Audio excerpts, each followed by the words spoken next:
tap into some capabilities that Great Northern White Campus. But he was potentially going to come just to announce that.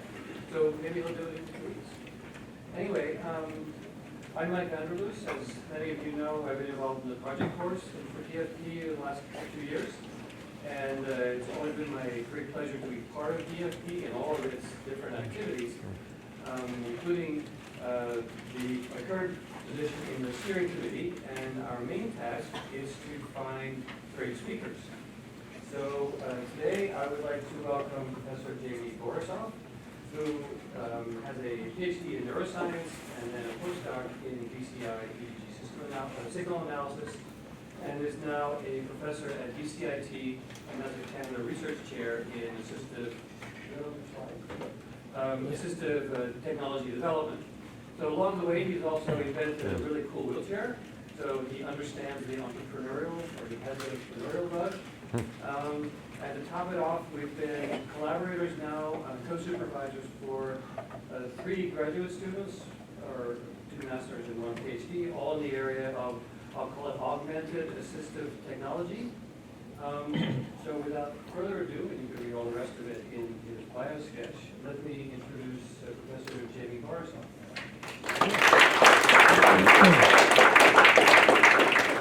Thanks, Mike. I thought I'd take 2 minutes just to tell you a bit more about my lab, because we're at BCIT and many people don't know about us out there. And it's in rehabilitation engineering design and assistive technology, as Mike said. And we have very close collaborations with Mike's Karis lab and also at SFU Mechatronics with Carolyn Sperry. And it's partly because we don't have graduate programs in engineering at BCIT. And I also work very closely with I-Cord investigators. I'm a PI there, and with the occupational therapy department. And I'll show you a little bit of the research we've done with them today.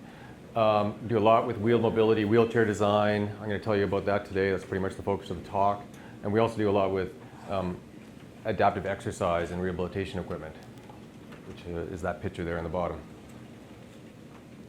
I'm also embedded within this applied research group called Make Plus at BCIT. And they're a really neat academic group who, as far as we know, are the only one registered to ISO 13485, which is a quality management system that is very useful for medical device prototyping, design, development. And I say that because if anyone is interested in the future of partnering with BCIT and the Make Plus group, it's a very unique group for prototyping, design, analysis, and they have the whole gamut of prototyping, really, industrial design and human factors engineering, and of course all the mechatronics things as well. So onto the talk. It's about wheelchairs now, and I'm going to tell you about evolving wheelchair designs, or at least how I think wheelchair design should evolve, and really focusing more on what people actually do and participation. And what do I mean by participation? This is an occupational therapy construct. It's really about doing things in the community and at home. But imagine anything you might want to do, whether it's outside or whether it's going to a pharmacy or a grocery store or social events. That's participation. And it turns out with wheelchairs, there are a lot of barriers to participation. And it also turns out that when people reflect on their own quality of life and health, if they have a disability or an injury, they often refer to their barriers that they encounter in life more than the disability itself. It turns out the barriers to participating are more important than the disability quite often for people's quality of life. So if we can overcome the barriers and improve it through technology and other ways, we can make a big difference. And what are some of the barriers to wheelchairs? Well, they're pretty obvious. You probably know most of them. Accessibility, difficult environments. Here's some outdoor ones. Indoor ones as well, and built environment like stairs and curbs. Another one that you might not think about as much, but it's a challenge, and that's your own body, your own health, because the upper body was not designed to push a wheelchair for decades and decades. As you can imagine, those things can break down pretty quickly, and so that's a challenge. And another one that many people don't think about, and that's social barriers and social challenges.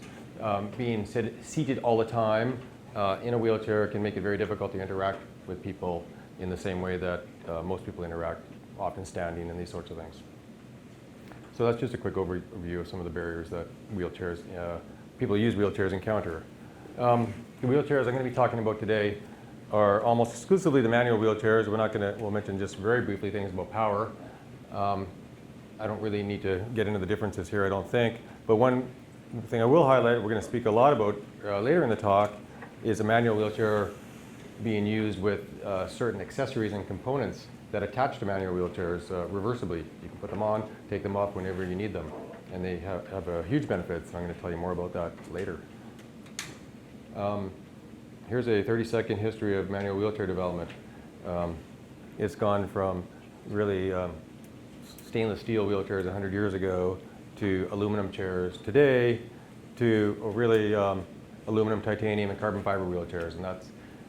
And when I speak about wheelchairs and wheelchair design, I am speaking about wheelchairs for active people in the community.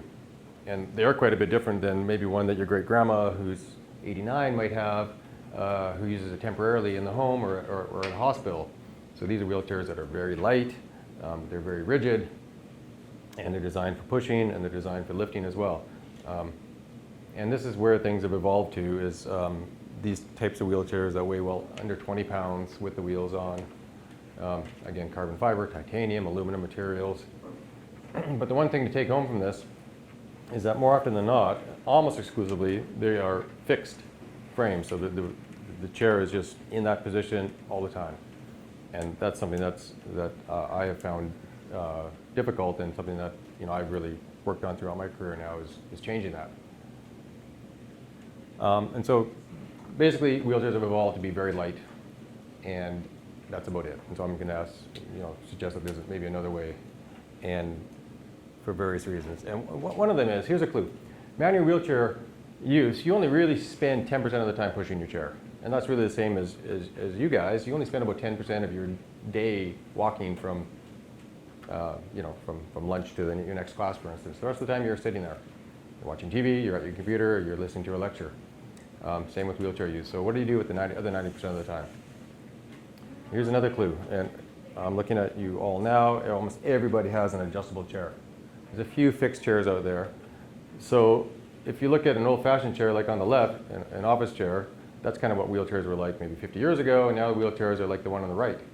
Better materials, a little bit lighter, a little better looking. But not many wheelchairs are like this one in the middle, and yet all the chairs you guys typically use are like that. And so I want to move wheelchairs towards that scenario, not the one on the right. And now speaking more about myself, when I was thinking about this problem over almost 15 years ago, I started to clue into a couple things that I really liked. And one of them was on the right, and that was playing wheelchair basketball. And I sat in a wheelchair like the woman in red, which is a very low chair, very low center of gravity, lots of wheel access. You can push it really well. It's actually much lower than how I'm sitting right now. Not much lower, but we're talking 3 or 4 inches only, but it makes a big difference. And then in grad school, I started using a standing wheelchair, and I really learned about the benefits of being up. And obviously standing is great, but what I found when using a standing wheelchair, I never used it standing, I used it at countertop height, so I used it in kind of partial standing, maybe about 6 inches higher than I am now. That gave me access to the bench top, it gave me access to shelves, and it let me move still as well. So it was kind of behind my motivation when thinking about wheelchair design, is how can I get the benefits of both these things? And so I started to design my own. And when I did that, I started to have to come up with a whole bunch of considerations and issues. And the big one, I think, maybe the biggest one was probably on the right, was about the form factor. Because I wanted a wheelchair I could use all day. So it had to be still small, it had to be light, it had to be the same form factor, what I'm calling, as the chair I was currently using. Unlike that standing wheelchair, because that standing wheelchair, it's hard to tell from there, but it's quite a bit bigger than this one. It's twice the weight, much heavier. You can't take it in and out of your car. So I was worried about the shape, the size, the weight of it. I was worried about the strength and durability of it, obviously, from an engineering standpoint. The usability, of course, that comes up all the time in design. And I was trying to design a wheelchair that moved, that let you change position. So I was very much worried about parts interfering with each other, pinch points, not getting your hand pinched, for instance, when you reach down, and then the range and stability, because actually coming up, you start to change your center of gravity, you have to start worrying about stability. And this is what ended up being created and designed, and it ended up being commercialized, and this slide can also serve as a disclosure. the product I invented is now on the market, and PDG Mobility, a local wheelchair company, markets it, commercializes it. And what it is, it's called Elevation. It's the wheelchair I'm sitting in right now. And it has two features that most wheelchairs don't have, and those are, it lets me change the position as I'm sitting in it to suit whatever I want to do. So I can come down quite low, like that wheelchair basketball picture, and I can sit, this is where I normally sit at my desk, and I can come up higher to reach shelves and talk to people more at eye level, and those sorts of things. And I can also change the backrest too, so I can recline the backrest and bring it up forward, and that's a little bit more subtle to see, but I'll show you some of the reasons for doing that in a minute. So after doing that, and after it was commercialized, really what I had done by then is I designed something for a person, and that was me. And then Mike invited me for this talk, and of course this is the Designing for People symposium, and I realized, well, we actually moved from design for a person to design for people. And the other thing that came up a lot during the commercialization process was the fact that research evidence was very much needed. And those for two reasons. One, the wheelchair is different from anything else that therapists were prescribing. So clinicians were worried about, well, is this the right chair for my clients? And it also was more expensive. And so funding agencies were worried about paying extra money for something that they didn't know if it had any extra benefits. So research evidence was needed, and that's something that I've done in my lab since then, was look at this chair in the community. So I'm going to spend a few minutes now talking about that type of research. I mentioned 10% of your day is spent moving in a wheelchair. This is research that emerged from Steven Sprigo's lab in Atlanta, Georgia. And the other thing that's highlighted here is that all your movements are actually very short movements. And when I say you, I mean me. Everybody's movements are very short. We go from here to the bathroom, to the kitchen, and when you get there, you do an activity.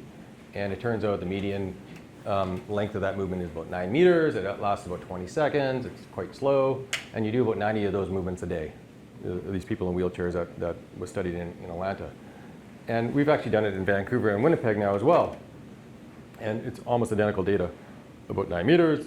Ours were slightly longer, 29 seconds. A few less bouts, more in the 80 range instead of 90. And again, about an hour of movement a day.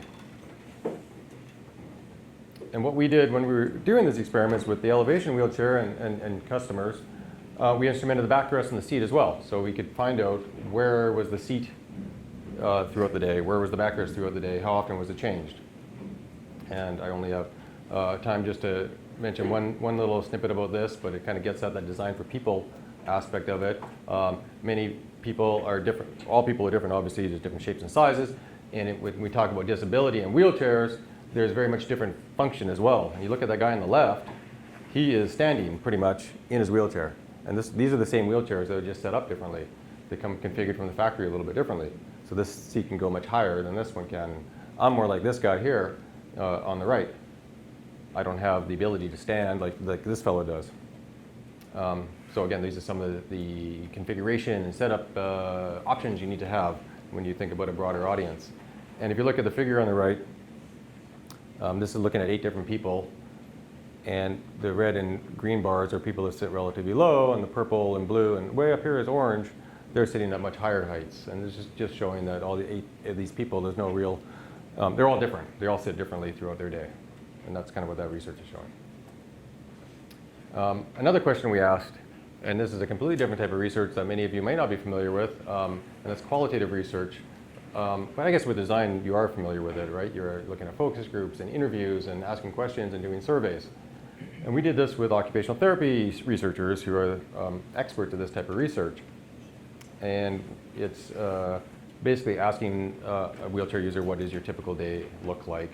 When do you, this particular wheelchair, why did you change your position? Why did you get into a certain position for a certain activity, and what were you doing then? And then they analyze the data and get into these themes and try to get the data into consistent themes. And those themes emerged as one of them being about comfort. And there was quotes from participants such as how oppressive it is to get to sit in one position. And one of them made this quote about about office chairs as well, and how, again, regular office chairs have that option, but wheelchairs don't. So why not? I'm glad my chair does. Another theme was getting at the different functions and different types of participation they can take part in this wheelchair. And some of them are quite simple, like reaching things and working up at countertops like I talked about. Another one is transfers. It's much easier to transfer from different positions than other ones. There's some really unique ones in leisure and recreation, like this fellow playing pool and this woman curling, and she was able to get in a better position for that. And just other ones like community and taking care of your daily living needs. And finally, the third theme is that social issue that I mentioned a few minutes ago, that being elevated let people be more part of a community, and some people talked about being treated more like an adult, feeling like part of a group. And there was some perception of health benefits, but we certainly can't claim health benefits because it was not that type of study.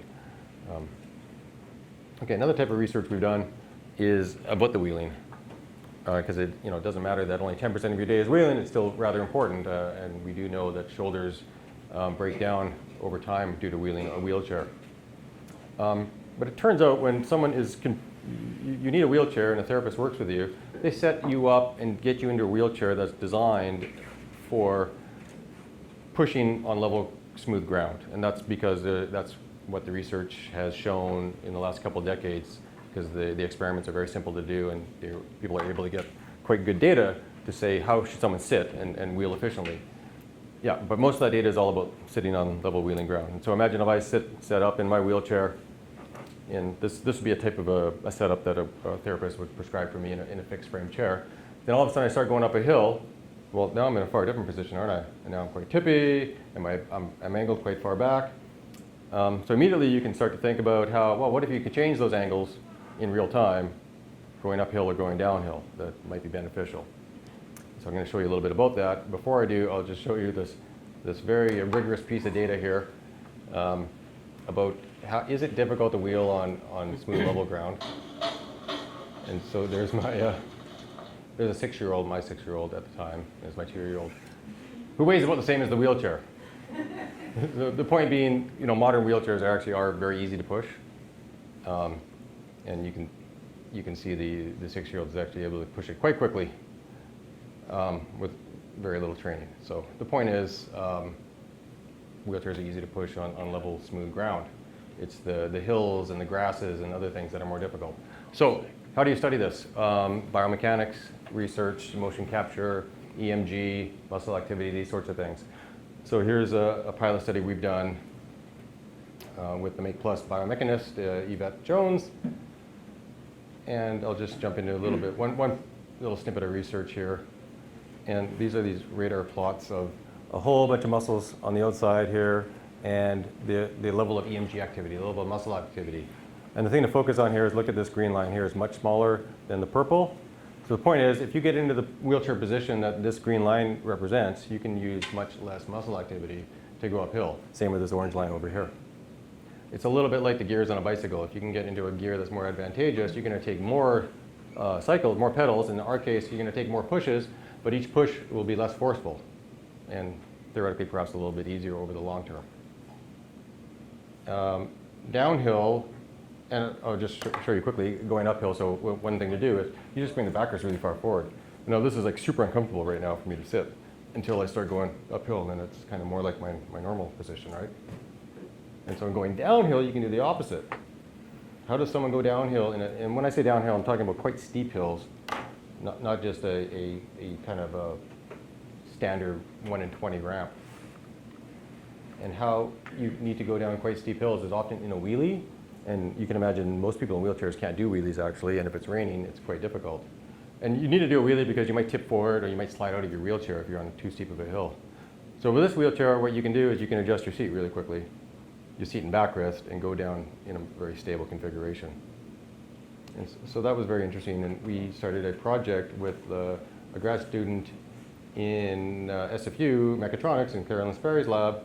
And we started to look at wheelchair stability going downhill and hitting a bump. And so Louise Thomas was the grad student, and she did over 100 physical experiments and thousands of simulations, and found out that by changing your position, you can make a big difference in whether you're going to tip over like that or whether you're going to roll over that bump. That's what this chart depicts here. You want to be green on this chart. Green is rolling over the... where's my... I've lost it. Doesn't matter. You want to be green? Blue's okay because you actually stop. You don't want to be red or yellow, and especially red because you're going to tip forward and come flying out of your chair. And the X and Y axes are the seat and backrest angles, or vice versa actually. And the point of it is you can change your seat and backrest angles to move from one of the red or yellow quadrants or parts of the graph into the green. Again, other things being equal. So we've shown that you can change your safety and stability in a chair by changing your position.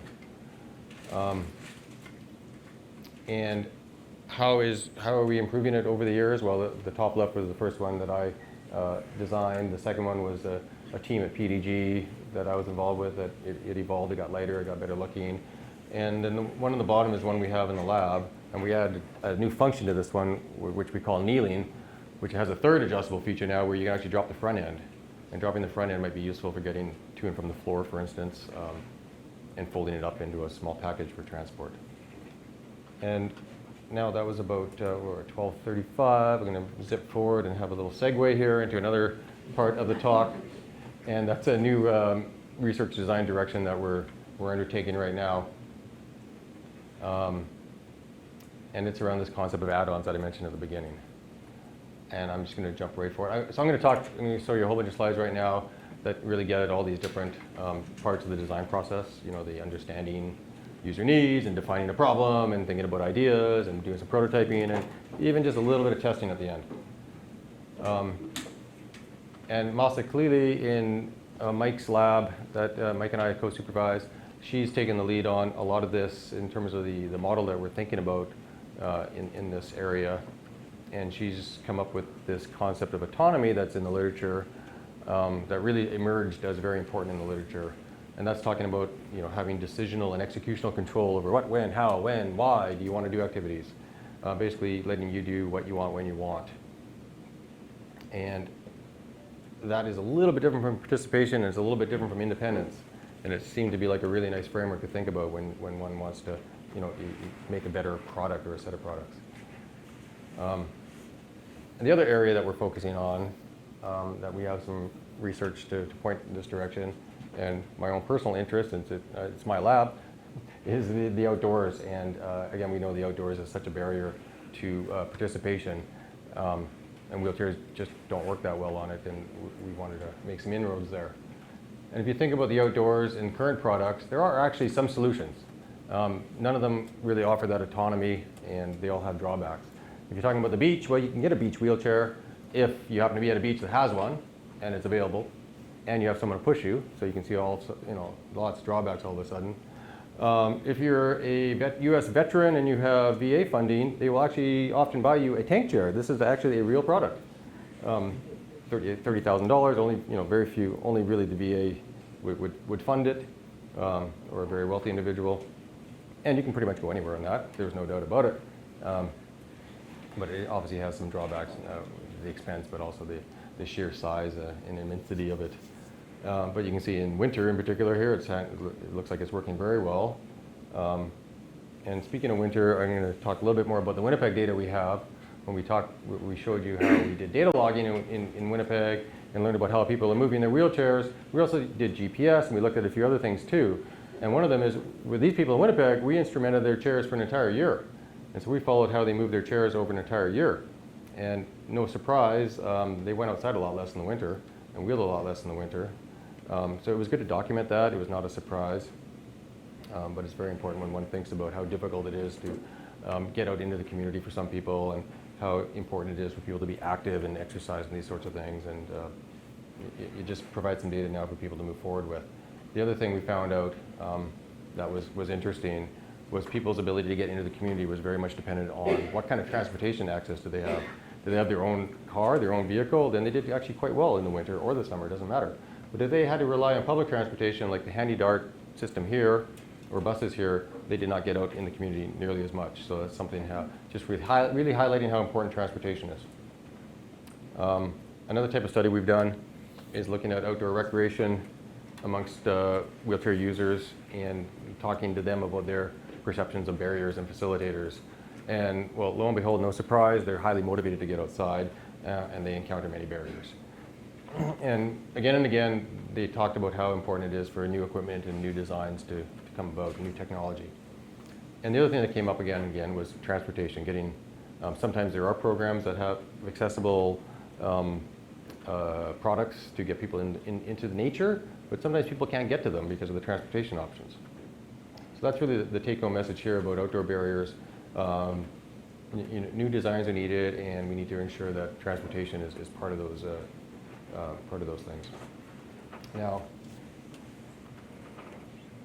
MASA has done a very large survey study with occupational therapy students, and basically asking them about their sense of autonomy in different domains of wheelchair use.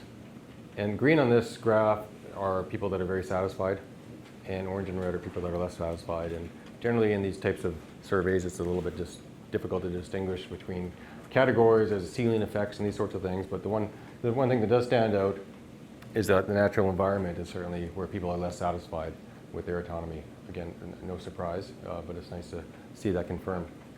Another type of question MASA's asked in this survey was, how is your sense of autonomy depending on what type of wheelchair you have access to or that you use?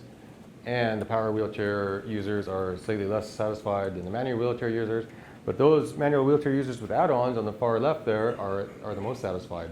So it's good to hear, especially since we're interested in add-ons. They seem to work quite well with people, and people seem to like them. Another thing we've done is a scoping review with the collaborators in Laval, looking at add-ons for manual wheelchairs, and there's many different types. There's power wheels, there's front ends that take the casters out of the equation, so to speak. 'Cause if I'm on a soft ground, it's like I go to grass and wheel on grass, immediately my casters are going to dig in. There's tiny little wheels at the front of the wheelchair. So many of the add-ons that people use are designed to lift those casters up and out of the way. So you can see the bottom left, there's something called a free wheel that lifts it up, and in the middle there's some really big casters that you can get for certain chairs. And on the far right is a front end add-on that lifts your wheelchairs up too and also provides power. The take home from that review was that there was definitely a positive influence of propulsion aids and add-ons, but more research is needed and user-centered designs are needed. And that's what we're all about, is user-centered designs. Another way that MASA's gotten at this problem is looking at different factors, environmental factors, design factors like weight and portability and speed and these sorts of things. And this radar plot is showing that in outdoor natural environments anyways, if you use a power wheelchair, which is the green line, or a manual wheelchair, the blue line, they each have certain strengths and weaknesses depending on the environment, depending on the factor you're talking about. But if you look at the red line, which is the add-on, it seems to do the best. So it's the best of both worlds. So it's the one furthest out on that scale. So the further out on the scale you are, the more satisfied you are with that factor in that environment. Similarly with transportation, the good news here is that add-ons don't detract much from transportation. So manual wheelchairs are much easier than power wheelchairs to transport. There's no surprise there. And using an add-on doesn't detract much from that. So that's good news. So that's, really defining our problem is add-ons and outdoor use. One question we've asked in the last couple of years, which hasn't been asked by many other people at all, is do add-ons actually break wheelchairs? Because manufacturers have not designed the wheelchairs for add-on use. Other manufacturers and individuals have just designed products and to clamp onto wheelchairs and away you go. And so we asked a question in Mike's lab with Colleen Ogilvie, a grad student who just graduated, in using this particular add-on, which drastically changes how a wheelchair is loaded because it lifts the casters up, and now you're not loading through the casters to the ground, you're loading it through the front of the frame. So she's done an FEA and physical study with strain gauges, looking at the deformations in the frame and the stresses in the frame, and also doing a fatigue estimation. And the take-home message here is, depending on the heaviness of the user and the type of usage they might perform, you could get into a situation where the hours to failure become quite low. And also I should mention, most of these wheelchairs that we were considering were aluminum frames, which are a bit more susceptible to fatigue. And so in under these scenarios, you can conceive of situations where fatigue might actually break your frame. But in most cases, the good news is you're okay. And so it actually gave us a lot of confidence that add-ons are a good way to go. Moss's research question from an engineering standpoint is about control. Because we're taking add-ons and we're putting motors in them and powerful motors, and we want to figure out how best to control them. And I'm not going to get into the details of this, and this is just emerging work for her, but she's going to use ROS and Gazebo for simulation and physical experiments with prototypes we're making. One thing I will show you is kind of what can you do with control. So here's a product on the market that's called the Yamaha wheels from the Yamaha company. And right now it's in a mode where it's trying to stay straight and the wheels are talking to each other. And you can see it actually does a pretty good job staying straight. And that's just with simple accelerometers and just a basic motor controller and some good software. Another type of control that is possible is like that segue you just saw earlier, if I can actually get this to work. It was just working. Basically, the picture tells you the story, though. You can control a manual wheelchair with power wheels like a Segway, which is kind of cool. And what it also does, as you can see, the front casters are now off the ground, right? I told you how the casters are a problem. Well, you get them up, it might solve that problem. So these are kind of the type of things that Moss is going to look into with our designs. So here's a super busy graph. Don't look at the details. It doesn't matter. Point is, we look at design factors and different components and different things and ask people about priorities and what's important to them and what's not. And this is all part of that whole process of creating ideas and defining a problem. And where we are right now is really this concept of modular add-on designs, where we're taking a basic manual wheelchair, we're adding power wheels to it, we're adding a front end with power to it on occasion when needed. We're putting big fat tires on it as well. I'll show you some samples of that in a minute for soft terrains. And we're just really diving into this concept of modularity and portability and the ability to add things to your wheelchair when you need them and when you want them. We're actively prototyping. Here's a set of power wheels that are about 10 times more powerful than existing products. I'll show you what they can do in a minute.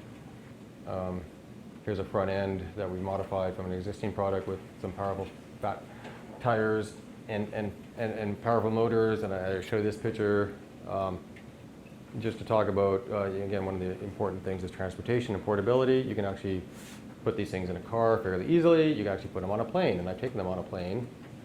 And now testing prototypes, very ad hoc, very unsophisticated testing, but trying to see, do these things actually work? And can you actually take a manual wheelchair, the manual wheelchair I'm sitting in right here, take my wheels off, put these big fat tires on with big powerful motors and a front end, and you can get on a nice sandy beach in Hawaii with them.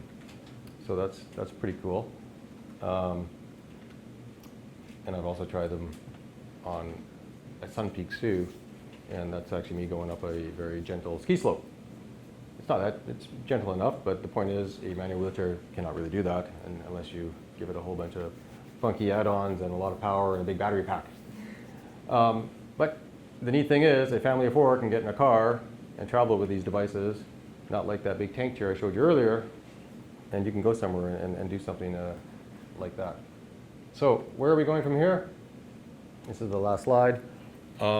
The one thing I did find when using this manual wheelchair in those environments, I'm getting into these places now where a manual wheelchair is not designed to go. And I found myself quite unstable in many situations, like I'm going to tip over sideways and these sorts of things. And so we're really thinking about that now, is how can we make these things safer to use, and how can we have better control schemes and better usability, maybe even some new functions like climbing stairs. Could you climb stairs in a manual wheelchair with add-ons? And there's a neat competition in Zurich called the Cybathlon that has a power wheelchair race, like that one on the right. This is a laboratory created power wheelchair with tank treads that can climb stairs and go over obstacles. And we thought it'd be cool to enter a manual wheelchair in that competition at some point in the future with add-ons. And so that's kind of a fun goal of ours. And with that, I will wrap it up. we'll be able to take a few questions. Those are the groups I work with on the left and the funders on the right. And yeah, we'll just go straight to, we have a few minutes for questions. Thanks.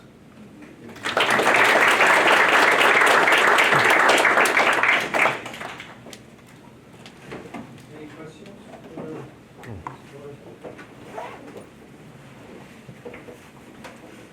Yeah. What would be the most surprising things that you found rather than designing for yourself, designing for other people? Rather than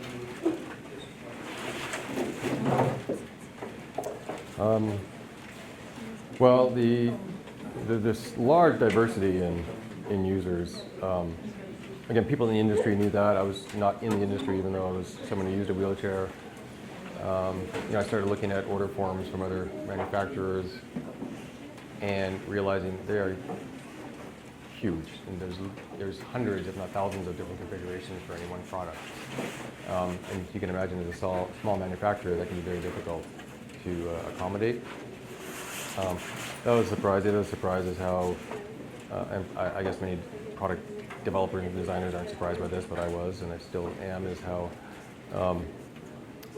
much a person will abuse a product and not take care of it and not maintain it and these sorts of things. Yeah. The price? So the wheelchairs I'm talking about for these, often the budget is dependent on the person's what they want to do and their disability and these sorts of things. So great grandma's wheelchair, that budget is quite low. Maybe it's about $1,500. The budget for someone like myself who has, say, WorkSafe funding or insurance from ICBC, it is very large, depending on, it's amazing how starting at $5,000 to, I have seen a manual wheelchair with, now custom seating, so I didn't talk at all about seating. And seating is a huge part of being in a wheelchair because you've probably heard of pressure sores before and these sorts of things. I've seen an invoice for a manual wheelchair that's over $20,000. And that might have been with an add-on, it might not have been, because you start to stack all these up and you can get pretty high really quickly. But it is literally a manual wheelchair still, and it can be over $20,000. So.